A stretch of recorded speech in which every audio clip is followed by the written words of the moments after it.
Hablar de farmacología pediátrica implica hablar de una farmacología sofisticada y compleja. Por eso, en el día de hoy, vamos a hacer una introducción a la farmacología de la edad del desarrollo.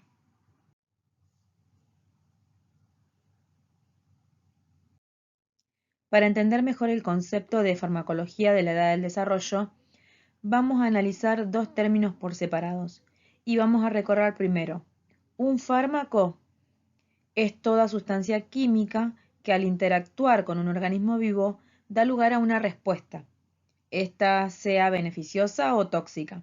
Eso depende. Hoy sabemos, sin embargo, que también hay sustancias utilizadas con fines medicinales que pueden producir efectos terapéuticos. Ahora bien, por su parte, un medicamento es toda sustancia que es útil para el diagnóstico, tratamiento o prevención de las enfermedades o síntomas patológicos, que es además capaz de modificar los ritmos biológicos. En consecuencia, su administración tiene una finalidad terapéutica, en el sentido clásico de servicio o de cuidado hacia el enfermo. No hay que olvidar que la infancia es un periodo de constante crecimiento y desarrollo en el que paulatinamente se van madurando órganos y sistemas. Entonces es importantísimo recordar y tener en cuenta que un paciente pediátrico no es un adulto en versión pequeña. Por eso hay que tener mucho cuidado a la hora de la dosificación, la administración y la preparación de los fármacos para administrarlo a los pacientes pediátricos. Otro punto que es importante que vamos a trabajar en la clase de hoy tiene que ver con el paciente convulsivo, cuáles son los tratamientos más comunes y también vamos a hablar de cuál es el protocolo que se utiliza actualmente en el Shock Room y en el Hospital de Niños Orlando Alasia de la ciudad de Santa Fe. El abordaje clínico para las convulsiones consta de 4 pilares que son muy importantes. El pilar número 1 tiene que ver con la estabilización inicial del paciente. Entonces aquí la prioridad en las intervenciones de enfermería van a estar abocadas a la evaluación de la vía aérea, la respiración y la circulación, teniendo en cuenta todos los puntos del A, B, C, D, E, y lograr la estabilización cardiorrespiratoria antes del tratamiento farmacológico, prevenir lesiones por posibles golpes y caídas. Luego, el punto número 2 tiene que ver con la supresión de la convulsión y entonces aquí lo que vamos a tener que tener en cuenta son los tratamientos farmacológicos que se le deben aplicar al paciente que está convulsionando. El punto número 3 o el punto número 3 del pilar para el abordaje clínico tiene que ver con investigar aquellas causas que fueron las desencadenantes de la convulsión, la crisis convulsiva o epiléptica del paciente. Y el punto número 4 tiene que ver con la prevención de la recurrencia de las convulsiones. Dentro de los cuidados de enfermería que tenemos que tener en cuenta, algunos puntos importantes son colocar al paciente siempre en un lugar seguro, evitar caídas y posibles lesiones, no reprimir los movimientos convulsivos de forma enérgica, no movilizar al paciente en estado convulsivo a menos que se encuentre en peligro y no administrar nada por vía oral. Otro de los puntos importantes es, dentro de los controles de enfermería, tratar la hipertermia, si es posible, realizarla por vía endovenosa, administrar dipirona a 10 miligramos por kilo, si es lo que se tiene disponible, pero no por vía oral. Evitar la vía oral porque podemos complicar el estado del paciente. También se puede aplicar medios físicos, siempre realizar controles frecuentes de la temperatura y en caso de que el paciente se encontrara ya en el ámbito hospitalario y tuviera colocada una sonda nasogástrica, tenemos que dejarla abierta y dejar la sonda nasogástrica para drenar para evitar complicaciones mayores. Por otro lado, otro punto no menos importante es realizar el control de glucemia y si es necesario corregirla según indicación médica. Dentro de los puntos importantes para enfermería que los mencionamos recién y los cuidados que debemos tener, También tenemos que recordar que las convulsiones presentan una clasificación según la extensión del compromiso neurológico, y ellas se dividían en dos: crisis parciales, donde estaban producidas por descargas eléctricas anormales en focos epileptógenos, limitadas a una región de la corteza cerebral, podían ser frontal, temporal y parietal, y también las crisis generalizadas sin componente focal. La afectación inicial radica en ambos hemisferios y hay una manifestación inicial con pérdida de la conciencia y no existe la presencia del aura. Otro punto también que es muy importante tiene que ver con las principales características y los tipos de crisis, y estas podían ser, a modo de repaso, en forma de ausencias, mioclonías, crisis tónicas, crisis clónicas, crisis tónico-clónicas generalizadas, crisis atónicas, crisis focales simple, crisis focales compleja y los espasmos que muchas veces se inician durante el primer año de vida y se presentan como contracciones. Otro punto para recordar es la presentación clínica y qué es lo que debemos tener en cuenta y poder precisar a la hora de hacer los registros de enfermería. Y dentro de ellos lo que debemos anotar es la forma, comienzo y duración de la convulsión, los tipos y extensión de movimientos, si son focales o generalizados, si hay pérdida asociada de la conciencia, si hay presencia de incontinencia de esfínteres, si hay cianosis, duración del periodo posictal, si hay alteraciones neurológicas previas y posteriores a la crisis, establecer diferencias, variación de frecuencia, entre otras.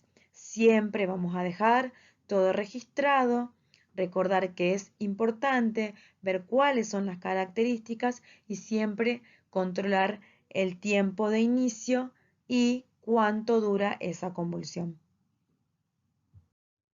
Dentro de los fármacos más utilizados vamos a mencionar el lorazepam, el midazolam, la fenitoína, diazepam, levetiracetam, fenobarbital y uno más que vamos a ver en la diapositiva siguiente, que es el ácido valproico para poder tratar las crisis convulsivas en los pacientes pediátricos. Hoy les vamos a presentar el protocolo con el que se trabaja en el Hospital de Niños de Santa Fe. Y antes de empezar a ver cuál es el tratamiento que realizan, vamos a recordar algo que tiene que ver con 5 minutos que son prioritarios y debemos tener en cuenta siempre. Desde el punto de vista operativo y a los fines terapéuticos, recordar que se define estatus epiléptico como aquella actividad convulsiva que es mayor a 5 minutos y corresponde entonces iniciar la secuencia de tratamiento. Después de 5 minutos disminuye la posibilidad de remisión espontánea y de respuesta a los anticonvulsivantes. Entonces, es prioritario realizar un tratamiento precoz y agresivo para tratar la causa, lograr que el paciente deje de convulsionar, porque si sigue convulsionando, esto puede provocar secuelas neurológicas irreversibles para el paciente. Entonces, estaríamos en presencia de un estado epiléptico donde el tratamiento y las intervenciones de enfermería son sumamente importantes. Recordar también que dentro de los objetivos, que ya los habíamos mencionado anteriormente, se encontraba mantener la vía aérea adecuada, sostener y asegurar la función cardiorrespiratoria, una adecuada oxigenación cerebral, tratar los factores que han sido los desencadenantes, tratar las crisis y prevenir la recurrencia. Entonces, este es el protocolo que se maneja en el hospital. Como punto inicial, tiene asegurar la vía aérea con oxigenación al 100%, y eso va a depender del estado en el que ingrese el paciente, si necesita administrarse ventilación bolsa, válvula, máscara, si solamente con oxigenación con bolsa con reservorio es suficiente, o si el médico decide la intubación del paciente. Y después vamos a ver a la izquierda de la pantalla los minutos, y hoy les hablaba de estos 5 minutos que son tan importantes para tener en cuenta y los pasos a seguir. Entonces, entre 0 y 5 minutos lo que deberíamos realizar es determinar cuál es la glucemia que tiene el paciente. Y si tiene un valor menor a 50 miligramos, lo que se debe administrar es glucosado al 10% a 2 miligramos por kilo, de acuerdo al peso que tenga el paciente. Otra cosa, y que no dice acá, es asegurarnos una buena vía venosa, de buen calibre, lo mejor que se pueda conseguir frente a esta situación para poder aplicar los tratamientos al paciente. Entonces, entre los 0 y 5 minutos determinar la glucemia y luego realizar la primera droga de elección, que es el lorazepam. Y el lorazepam se debe administrar a 0,1 miligramos por kilo y la dosis máxima va a ser 4 miligramos. La presentación de este fármaco es una ampolla de 4 miligramos en 1 mililitro. Este fármaco debe diluirse, debe hacerse una preparación anterior de una ampolla, es decir, 1 miligramo, diluido en 3 mililitros de solución fisiológica, y de ahí se va a indicar la dosis para ser administrada al paciente a 0,1 miligramos por kilo. Tengo que tener en cuenta que el lorazepam puede provocar en el paciente, si yo lo administro de manera rápida, lo que puede provocar es depresión respiratoria, puede provocar apnea, alteración en la tensión arterial y también puede haber bradicardia. ¿Cuáles son los parámetros que debo monitorear cuando lo administro? Frecuencia respiratoria, cardíaca y tensión arterial. Entonces, a tener en cuenta esto, que debe administrarse, fíjense ahí, en un bolo lento, entre 2 a 5 minutos, y realizar el lavado de la vía una vez que lo administre, también de manera lenta. Luego, si la convulsión no cede, voy a estar dentro de los primeros 10 minutos y debería volver a repetir lorazepam 0,1 miligramos por kilo, de acuerdo a lo que nos indique el médico. Posterior a eso, ya estamos dentro de los 15 minutos de el paciente que no reacciona frente a este fármaco, entonces lo que se le va a aplicar es difenilidantoína. Vamos a aplicar la difenilidantoína. El cuidado que debemos tener con esta medicación es que se debe diluir en 20 mililitros de solución fisiológica e infundir en 20 minutos la dosis inicial de carga que nos va a indicar el médico, y siempre en solución fisiológica, porque si lo administro con otro diluyente puede precipitar y no cumplir con el efecto deseado que estamos buscando. Otro cuidado que debemos tener es evitar la extravasación, porque puede provocar necrosis a nivel tisular. Seguimos con el paciente, no ha cedido al tratamiento de lorazepam y difenilidantoína. Posterior a eso, ya estamos dentro de los 30 minutos de iniciada la convulsión, el paciente va a recibir midazolam. Este fármaco tiene la particularidad que también es una ampolla, que viene en 15 miligramos en 3 mililitros. De ahí vamos a sacar la dosis, que la dosis indicada va a ser a 0,2 miligramos por kilo, de acuerdo al peso del paciente, y la dosis máxima va a ser 15 miligramos. También se aplica en bolo, seguido de una infusión continua que nos va a indicar el médico durante 12 horas. Ahí tienen la presentación que se hace a través de goteo continuo. ¿Cuál es el cuidado que tengo que tener en cuenta a la hora de administrar el midazolam? Es que también puede haber presencia de paro cardiorrespiratorio, bradicardia, puede haber hipotensión, depresión del sistema nervioso central, ataxia, puede provocarle cefalea al paciente, ¿sí? Además de todo lo que tiene el paciente, posterior a eso puede provocarle cefalea, puede dar broncoespasmo y tener cuidado también con la extravasación. El paciente también puede haber lesiones a nivel tisular si se extravasa el fármaco. Tener en cuenta cómo lo administro, que las primeras dosis son en bolo, los bolos son lentos, y luego de esto probablemente nos indiquen una infusión continua, como se encuentra descrita en el protocolo. El paciente continúa convulsionando, no cede, entonces estamos dentro de los 45 minutos.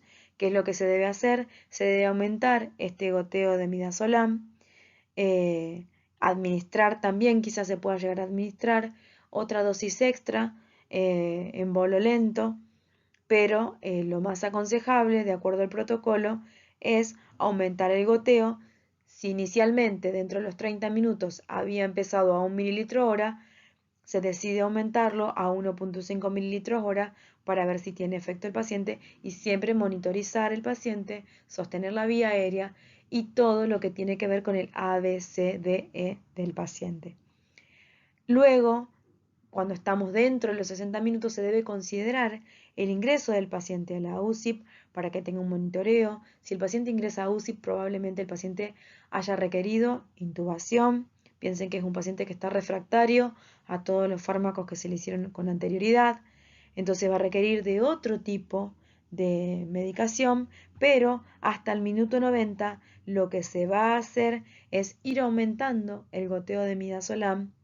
Y fíjense que habíamos arrancado en el minuto 30 a 1 mililitro hora, ya en el minuto 60 pasaría a 2 mililitros hora, en el minuto 75, si sigue refractario, a 2.5 y en el minuto 90 a 3 mililitros hora. Recordar siempre que el estatus epiléptico es una emergencia, que se debe actuar agresivamente para tratar de detener la convulsión del paciente. Si no cede con ninguno de estos fármacos que están acá, seguramente se van a aplicar otros fármacos más agresivos como tiopental. Se puede hacer también, que es un fármaco que se aplica de manera intravenosa y en goteo continuo.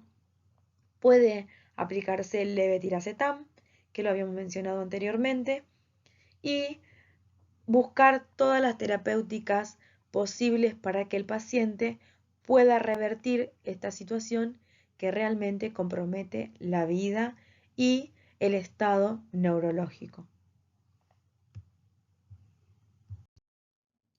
Antes de terminar, y algo que es muy importante, es que sepan que los pronósticos de los estados epilépticos tienen una tasa de mortalidad de 3.2 al 6.8%, que la tasa de mortalidad es mayor en estados epilépticos sintomáticos y que están relacionados a una causa subyacente, que la tasa de mortalidad en niños es menor que la tasa de mortalidad en adultos y que debemos tener en cuenta que hay un estado epiléptico febril que es más frecuente en los niños, la tasa de mortalidad mayor en estados epilépticos que no responde al tratamiento, que hay riesgos de secuelas neurológicas entre el 5 y el 10% y que es mayor en estados epilépticos que no han respondido a ese tratamiento, que la historia familiar de epilepsia, la edad del niño, elevada frecuencia de convulsiones, el alto número de antiepilépticos utilizados, el estado epiléptico no convulsivo, las crisis focales y alteraciones focales en el estado en el electroencefalograma de inicio se asocian con estados epilépticos refractarios.